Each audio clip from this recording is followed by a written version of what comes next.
Hello again, everybody. This is Dan Clouser, and welcome back to the Journey of My Mother's Son podcast. Today I'm joined with Victor Manzo, also known as Dr. Vic, who's a business coach, certified pediatric chiropractor, three-time author, podcaster, and speaker. Vic, thanks for joining me today. Thanks for having me, brother. I'm excited to be here and have this convo with you. Absolutely. I'm looking forward to it as well. So before we get started in the conversation, though, Vic, just you know, introduce yourself to the audience a little bit in your own words. Who is Vic today? Yeah, I've been a chiropractor for the last 12 years. And the last 3.5 years or so, I've been doing business coaching as something on like the side. But this year, I officially went to full time in the coaching. And my wife and I didn't share this part before our recording. I'm originally from Chicago. I just moved to Knoxville, Tennessee, just end of last year. And so in that transition, we let our chiropractic office go for now. And I'm doing full-time coaching and business and so forth. So that's what I'm doing. That's what I'm up to at this moment. Awesome. Love it. So, so many things to kind of talk about with you. But let's get started. First of all, you kind of went through a spiritual awakening, so to speak, and kind of a mindset shift where, your business was pretty much at, you know, performing at its top level, but yet you still felt that there's something missing, within your life, which we hear so much of today, and you see it with celebrities, so many high profile suicides and stuff, where it just proves that money, wealth, fame don't necessarily lead to happiness. So tell me a little bit about that, that journey for you, how, you really pretty much redefined what success was going to be for you. So just, tell me a little bit about how you went on that journey. Yeah, I mean, I was doing with everyone, I was conditioned in many ways. I was studying a lot of successful chiropractors even while I was in school before I came out. I had a coach before I even got out of school. And it was one of those things. I was very ambitious because I come from a background that's, very blue collar, finances weren't abundant. And it was one of those things, my family and my growing up where I grew up, it kind of showed me what I didn't want. And so it was when it was my time to shine, when I came out of chiropractic school, I was like, okay, this is it. There's no more schooling really to go here. This is going to be the thing. And so I was really ambitious about creating success. And so to me was having a big practice, having a huge impact in the community. And from that, there was a financial, being paid for that. Well, that what I was offering. And listening to, the best, top, what's the business people saying, top business people, what's the advice in self-help personal development. I mean, I was reading 80 to 120 books a year. One year I read 132 books. I didn't read. Sometimes I'll listen to most of them, but doing all that, listening to podcasts, videos, motivational speakers, you name it, workshops, courses, to get as good as I can, because we're told knowledge is power and all that. And after hitting that 5-year mark where we hit our financial peak, the amount of money we were making, I thought I'd been a lot happier. I thought, wow, we did it. Like, this is it. I said, if I got to this point, everything should be good. And I I was unfulfilled. I had burnout every 4 to 6 months. I always felt like I was grinding against something. I don't know what it was, but it was always like a battle, a challenge, and can never take a break no matter what. If I did, things would scale back. And it was just one of those things where I was like, my wife worked in the office and she managed it. And I told her, I was like, I don't know if I want to continue this. This is how it is. And so we did some soul seeking and really wanted to. What we realized was we were doing what we were conditioned, what the leaders say, what they share as a like kind of like a program in a way, and of how you should be successful. You see this in every industry has this, and it was one of those things where I was like, you know what, we're going to let's redefine our practice. We realized the practice wasn't 100%. Like we really just said, if we just scraped everything away and I got to choose exactly how to want to have my practice, let's set it that way. And and then whatever's going to follow is going to follow, because I was at a point where I was either going to walk away from chiropractic or I had to do something different. So I wasn't going to walk away. I'm too passionate about it. So I was like, you know what, we're going to change it, go to what I want it to be, a lifestyle type practice. And we were going to shift gears into pediatrics, pregnancy, and the things that we ended up doing for the rest of the time being. But during that time, we made a hit. We chose to let go of patients that didn't align. So we would just say, if the patient didn't align to the practice of what we were creating, we just refer them out to somebody. And we took a 40% hit that within that 6-month period. For some people, would be like, I would not do that. Oh my God, I got to keep my, my money where it is. But for me, it was like, I had money, I had reserves, I had these things. I was unfulfilled. I was unfulfilled. So I had to do something different. And so I started to define what success meant to me. And I know that I'm a creator of my life. So if I'm the creator of my life, I should be able to define what success is and achieve that. And this goes back to what I studied when I was in chiropractic, not in school, but while during my time in chiropractic school. Outside of it, I was studying energy medicine, energy healing techniques. It opened up the door to spirituality, ancient wisdom, spiritual truth, quantum physics, universal laws, consciousness, all these other things. And I said, well, I know that. And then I also know neuroscience and neurology and behavioral neurology and everything I understood, studied the brain. So I was like, you know what? I'm gonna set the stage in a whole different way. I'm gonna do this whole thing called law of least effort, which is the least amount of work to get the greatest gain. I'm gonna put that to work. And my whole life changed. In about a little over a year, we were back to our financial peak. I was working 50% less than what I was doing while making the same amount of money I was working, full time when I was working more hours. And from that, I have never experienced burnout ever again. And it's one of those things where this is what I teach. This is what made me go into want to become a coach, was because one, humans, we do too much and we give our power away. That's just humanity in itself. I'm not saying all humans do this, but majority of them do, especially in the Western civilization or Western world. But the second thing is entrepreneurs are all doing. They're not really being as much as they should. Or when I talk about effortless success in the business world, I can't tell you how much kickback I get from that. And it's just because we've been conditioned and they don't realize how conditioned we've been to look outside ourselves. So that was my experience. And from there, it's again, we didn't do nothing new. Like that's the thing I try to tell people. Like I grew my pediatric volume. I wanted to have 50%. Why? Because I was kind of told as like that's a really high volume to have in a chiropractic office, especially if you center your focus is pediatrics. So I was like, okay, I want 50% because I want to really make a big indent on this process. In 6 months, I went from 5% to 48%. I didn't do nothing new. I always shared. I'm very transparent. So I said the only thing I did was I had one workshop for kids and I got 2 patients out of it. That did not tilt the way to go to 48%. It helped, but it did not make a huge shift in that way. And so it's one of those things where, again, looking and focusing on different things rather than this doing aspect is what kind of helped in that process. And that was a huge awakening moment for me. And that's where my transition started to be like, okay, I need to help out some entrepreneurs in this process also. Yeah. Yeah. And it's funny, we are programmed and ingrained, by society that, you just grind, grind, grind. To be successful, you got to be working, 20 hours a day, you're not sleeping, all that sort of stuff. And, to really break those habits, um, you know, is tough at times, and I saw it in, my own shift. I was working, running an organization and doing incredible work.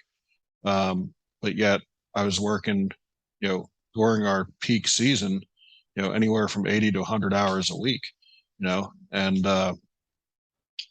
in the process probably slowly killing myself as well, so even though you were doing amazing work, so how tough was it to, you know again, you're at your peak, um you're being successful, but yet you knew it was time to shift. I mean, was it tough to grasp at? Like, what was it? Because, for me, you know to sell everything we had and move into an RV and travel the country, like I did not embrace that at first. It was a very difficult decision for me. And it was, again, because of the type of work we were doing, working with kids, similar to what you were doing, a little bit different aspect, but, still we were changing lives. So, to kind of take that leap of cranking back, to cut down and really focus on quality as opposed to quantity. What was that process like for you? Did it come easy, or was it, a struggle? From the mindset perspective, I wouldn't say it was easy. It was just one of those things where I was not happy with where I was, and my happiness was everything. So I wanted the fulfillment. So I didn't care what the cost was going to be. If there was a cost, I just wanted to move forward. So my mind was already like, we're going to get through this. But then there's the conditioning, right? So I was used to the system, like just kind of like your transition to go from where you were to an RV selling everything. There's there's a whole shift that happens. You got to adapt to that shift. Same thing in the office where I had to adapt. The office was a little slower. I don't like gaps in my office, and I had gaps, and it was annoying as heck. But my wife would be like, "Hey, we're gonna get back. We will." And I'm like, "Oh, I know we will. At some point in time, we will. I'm just gonna keep my head focused and just continue to focus on what I'm doing." But there was some, I wouldn't say I had, there was even concerns financially, because I mean we were fine with even the hit. I knew we were still fine, but it was one of those things that's just you get used to what you had, and then all of a sudden it's like now you're taking a 40% hit. It's like, okay, we got to tighten things up there a little bit. But it was great because it helped us look at our expenses, clean up the office. We call it trim the fat, right? What are things we don't need really that doesn't really benefit to what we did, and it helped us get so laser focused on what mattered. But there was an adjusting curve. But again, from a mindset perspective, I meditate a lot and I do a lot of things. So I just had to keep my mind clear and keep it centered to be like, this is where we're going. This is what you wanted to create. This is what's going to happen. And I just kept focusing on the vision, because those first 5 years, I focused on goals like crazy, like everyone tells you in business. And they would drive me nuts because half the time I get them, sometimes I wouldn't. And I learned the art of vision and the power of vision and having a vision. And this is what I share a lot. I give a lot of credit to my success in some ways, because what happened is I started to focus on where I wanted the office to go, what I envisioned the office to be, what I wanted to see in there. And so those short, hard comings came when the limiting beliefs came up, lack of self-worth, we're not growing to where we want to or something. Those did come up, but the vision made it a little easier. It didn't let it get to me as much. From a mindset perspective, it was not that bad at all. It was like, here's where we're going and that's it. But that's great. But then I had old conditioning I was working through. But it was one of those things, as long as I kept my eyes on that vision, the short stuff I knew we were going to get to that point. Like it was just an inner knowing. Like I don't even know how to explain it. It's just a feeling I get. And I just know, like, it's like intuition in some way, just guiding you. It's a gut feeling. And you just knew you had to make that choice. When you made it, it was like, everything's going to work out. And I just kept being like an internal voice or something saying, everything's going to work out. Everything's going to work out. Everything's going to work out. And so I was like, all right, great. I trust that. And here's what I need to focus on. And I'm just going to put my focus there. And having trust in myself, having trust in the process with a vision made it a little easier in there. So I wouldn't say it was that difficult, but there was difficult times though. Yeah. And I like to, refer to that as, having faith over fear and really continuing to move forward. Because when we first started, we'd made the decision to, to start this new journey in 2019, and plans to, we put our house on the market in January of 2020, and then all of a sudden the world shuts down shortly after that. We were literally sitting in the RV dealership the day that the governor of Pennsylvania was issuing the shutdown orders, taking our house off the market, and nothing was going the way we had planned it to go at that point. The idea was sell the house, buy the RV. There wasn't a plan to have an RV payment and a mortgage, simultaneously at that point. But yet it still felt right as we were sitting there, and all this uncertainty in the world was swirling around us. It still felt right. So I always revert back and say, it's just having faith over fear that the process is going to work out, and it's going to work out the way that you planned it to, for sure. It might not go exactly the way you planned it, but the end result is going to get you where you wanted to go. So, after going through this shift for yourself, what was the inspiration behind wanting to, essentially give back and help other entrepreneurs, really understand that they don't have to, live by these rules that society is creating of, again, working those long hours and, constantly grinding, and, understanding that, to truly be fulfilled, you've got to find some sort of deeper experience in life. So what was it that made you want to get into that field and help others out? I've always wanted to help in a way that mainstream, whatever may be, doesn't share these kind of things. This is why I became a chiropractor, because how it changed my life And when I read about what chiropractor is, it wasn't, no, it's just neck pain, back pain, and headaches. And I was like, that's not what we do at all. And so I wanted to learn that. When I shifted to pediatrics, it was because I saw that chronic illnesses in kids, it's a lot more now, but it was 53% of kids have chronic illnesses in some way, shape, or form. Autism in 2032 is going to be 1 out of 2, being 80% boys. 1 out of 9 kids have ADHD. 1 out of 7 is boys. And I was like, I can't have those numbers. That's not acceptable to me. So that's when I made those shifts. Same thing in business. When I started reading about how, I talked to I know a lot of business owners, and it was one of those things where how many of them are exhausted, how many of them fatigue, how many are burned out, how many are having marriage issues or having going through divorce. And it just seeing, and that's just not, it's not that it's not, it's not that I'm judging any of that. It's just when we are constantly overdoing force energy, we're giving up something in that process, and it's giving up other aspects of our life.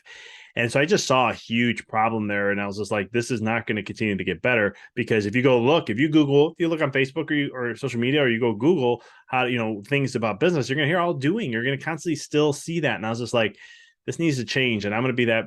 I know there's other people who do this similar stuff, but I was like, I'm going to do it in my way to help. And I'm somebody who has gone through it, not just once, not just, I've done this multiple times, where I made a shift in the business or something along those lines to challenge and test to see, okay, if this is really true, here's how we're going to go with it.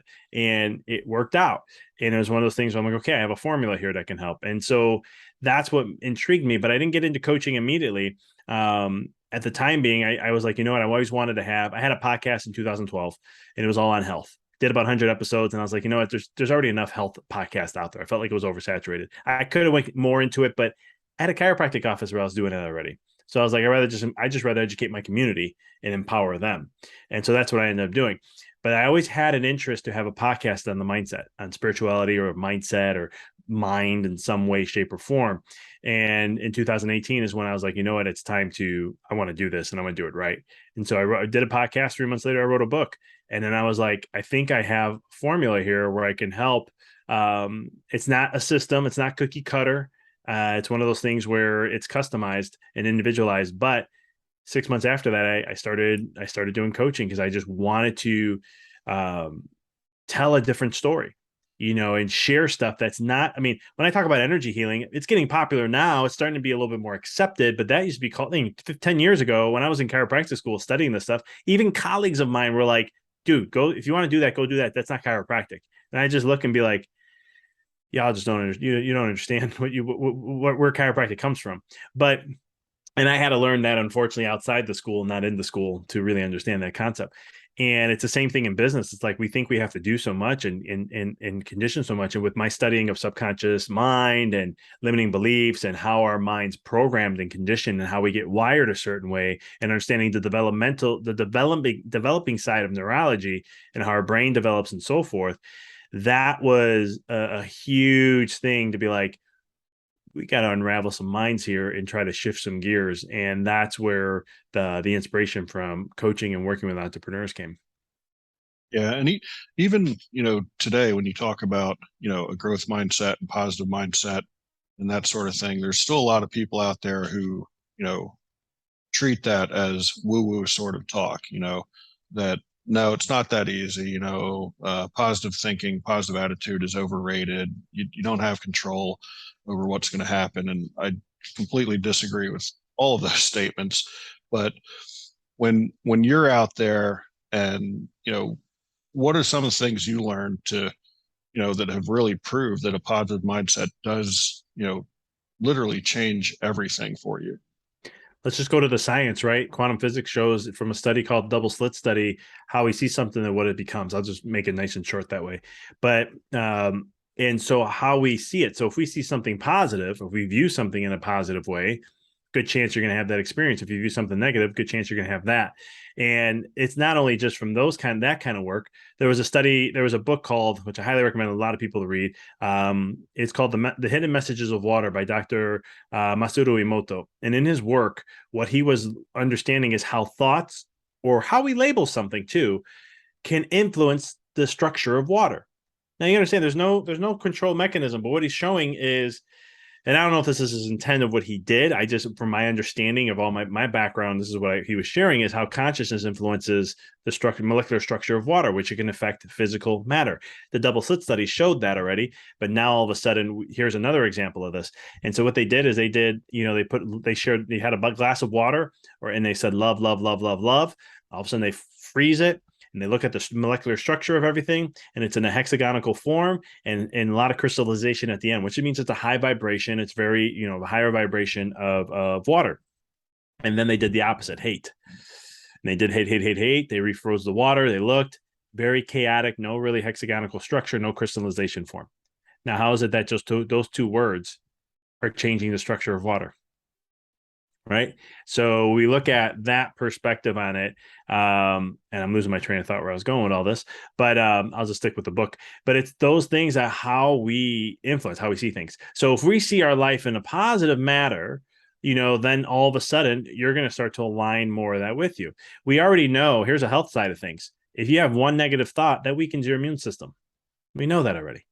So positive thinking is great. The only thing I say I'm cautious about positive thinking is, we don't just focus on, some people say just focus on the grass and that's all you need to focus on. I'll say it's fine. You want to focus on the grass, but it's okay to look at the weeds too. You can learn from them, but just don't let them take over control of your focus. Just be like, I know there's weeds there. Those are the things I need to address and take care of, because what happens is we only focus on the grass and we ignore the weeds. You're creating resistance to those types of things, and whatever resists persists. So the weeds are just going to eventually take over, even though you've been focusing on the grass.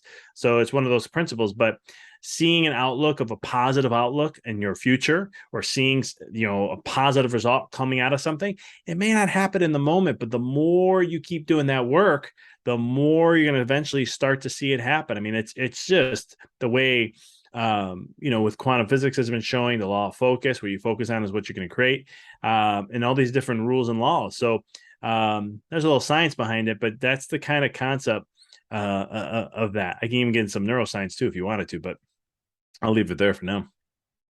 Yeah, no, talk about the neuroscience of it. I'd love to hear it. So there's another part of your brain. There's a part of your brain now for the neuro buffs out there. I do know this has other things it controls, but one of them, there's a part of your brain called the reticular activating system, otherwise known as RAS. It's starting to be talked about in the self-help personal development world the last couple of years, which is nice to hear. But this part of your brain, this is how you influence your consciousness. Basically, consciousness is what you're aware of, because it's a massive filter for your brain. There's billions and millions and billions of pieces of information coming to you, and this part of your brain filters out whatever you think is not valuable. It only accepts what's valuable. So if you have a mindset that's focused on positive, no matter what happens in your life, this is the same thing as a growth mindset. Because if you see things like, for me, if somebody says, oh, you think anything is bad in the world? No, everything's great in the world. Everything's amazing. Well, how can you say that with this and this and this? Well, like COVID, right? COVID happens. All the things that happen with the deaths and so forth. And I say, when COVID was happening, when it first started, I was telling clients of mine, like, this is going to be a great opportunity for you to really drastically quantum leap your life. And they're like, how can you say that with, and I said, don't take that. I go, there's going to be all these other things that are going to come with it. It's just part of the equation. But I go, for you and what you do in your life, this can be a quantum leap. And I tell you, most of my clients, almost all of them, blew up through COVID, because they saw it in a different realm. Now, I told them, if you saw it in a negative aspect, then you're going to see only the negative. You're only going to see the same things. That's what RAS does. So it's whatever you value is what you're going to see. The ones who I got to shift their mindset to see things in the element of, this is going to be good for me in some way, shape, or form, they started to see it. They're like, wow, this is an opportunity for me to do this. This is an opportunity for me to do this. I mean, I had clients who had to shut down their businesses because they had lockdowns that they couldn't work anymore. And we had to correct everything and to shift their mind to see something as that as good and get them to that point. Then they see it. So the RAS filters out, and we've all had this experience. You bought a car. When you got your RV, you probably noticed a ton of more RVs on the road. People buy a new car. They notice that there's a ton of their cars driving on the road. The thing is, they were always there. They were never not there. It's just what was valuable to you at the time. That's why when an event happens and you have 10 people lined up, they all witness the same event. But you ever notice their stories are not the same? It's the RAS. Very interesting. Very interesting. Um, so let's shift a little bit here. So, you talked about how you just moved from Chicago to Knoxville. Again, a big leap. Walking away from a successful business and jumping full into coaching and again kind of a leap of faith. What you know what was the inspiration behind that? And again, what were some of those thoughts going through your head as you were in the process of making that decision, coming up to finally pulling the trigger? Yeah, it was one of those things where I knew a change had to come. It was just my time in Chicago was coming to an end. I knew that. I just felt that. It's just like the reason why I ended up going to Chicago, because I went to chiropractic school in Dallas, and it wasn't until 6 months before I was graduating that I felt like I had to go back home. And it's just a feeling I've had that guided me in so many ways that was pretty much all worked out for, always worked out for the better. So there was this feeling, but with my wife and I wanted to make the jump for certain reasons. My mind's, I had the feeling, right? So then my mind has to go like, all right, I got to support this feeling of why we don't want to be here anymore. So it's like Illinois, brutal in taxes in so many different ways. And where I lived, we had one of the highest property taxes, one of the highest sales tax, one of the highest this and that. And I was like, I'm tired of this doing this. And I'm like, I want to have a lower cost of living where I'm not giving all this money to a state that's kind of bankrupting, almost bankrupting itself. It's one of the top three, deficits in budget in the United States. And so I was like, that was my main motive in the beginning. And then it took a couple of years, and then my wife, COVID came, and my wife jumped on board, and she's like, "Okay, let's make this move." And we just felt that we needed to make a change. It just wasn't for us anymore. It was just a feeling we had. We didn't really have any. We were trying to put logic with it because your mind's going to want to need some of that. But for us, it was just a feeling we wanted to change, and we started to map things out. And we were coming to Tennessee a couple times a year to Knoxville just to come to the Smokies, Norris Lake here, one of the top 15 cleanest lakes. We were going to check out that every time we came down, and we were like, well, we want to get to know the area more and so forth. And it was just a feeling we had that we trusted. And then there came a point where we're like, okay, if we're going to do this, we're going to try to sell the practice. Unfortunately, with COVID, chiropractors were leaving the state, not coming to the state. And so we got to a point, and I went through this already. So this is how my life, like when you look back, things make more sense of what you go through. Because there's friends of mine and some family members were like, you have such a successful practice. You've done so much work here to develop into the community, and you're the go-to person now, and you're going to leave all that. That just doesn't make sense. And I was like, once again, we're just not happy with our environment. We wish we can take the office and the people that we had there in a different area. We just didn't like the environment we're at anymore. And like I said, I went through this before because we didn't like what we had as a practice, and we made a change and took a financial hit. This was the same thing. I mean, I had a coaching business already on the side, but I was not taking a whole slew of full-time, clients. I was only taking a certain amount. And but we knew deep down it was a change we had to make. And we unfortunately we couldn't sell the office. We had one potential person that was interested, and it fell through last minute. And at that point, my wife and I, like, we want to start a family. And we know if we start a family in Chicago, we're never leaving. And we decided at that moment, I remember forget it was August. And we decided that August of last year, and we decided it was time to we felt that it was right and everything was going to line up. And I can't tell you, when you trust these feelings, this is why I teach so much in my coaching, because I try to get people out of their heads as much as I can.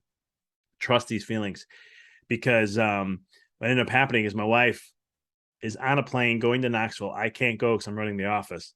And she's pregnant at the time, which we didn't know that. And then all of a sudden, she finds a house last second. I mean, literally an hour and a half before her flight's leaving. I find this one house the last night before. I said, I have a feeling, just go check out this house. She goes and sees it. Everything works out. We end up getting that weekend she's gone. We actually have people looking at our house, and actually they put a bid. So all of a sudden, everything just ends up work. Everything just aligned the way it was supposed to. And I sat back and I was like, it all worked out, and it's been working out since. And it's been actually something we wish we did sooner. But it's one of those things where it's been a blessing in so many ways, and we're just so happy, that we did it. Yeah, I know Steve Jobs did a commencement speech where he talks about connecting the dots, and like what you just said, you can never, in the moment it may not make sense, but when you reflect back, you can connect the dots and understand why things happened the way they happened, and in the order they happened. And that's something that I go back to all the time. And like I've made the statement many a times, is we, you know, now that we're doing this, the RV life, we wish we would have started it sooner, but the truth is it actually happened at the exact time it was supposed to happen, and I think when you accept that and you can reflect back on that and understand that, that everything that happened prior to that happened for a reason, and everything that's happened since then happened for a reason. It's a lot easier to, go about your day-to-day life. And like I said, I know it's tough, kind of in the moment, in the storm, to see through that. But you really do have to, have that mindset is okay, this is happening now, but we know it's happening for a reason, and we know it's going to work out the way it's supposed to work out. Um, so I love that you talk about that, reflecting a little bit. Um, so I want to talk a little bit about your books. Again, fellow author, and kind of going through that writing process. Was was writing something that's always been part of your life, or what was the inspiration behind becoming an author?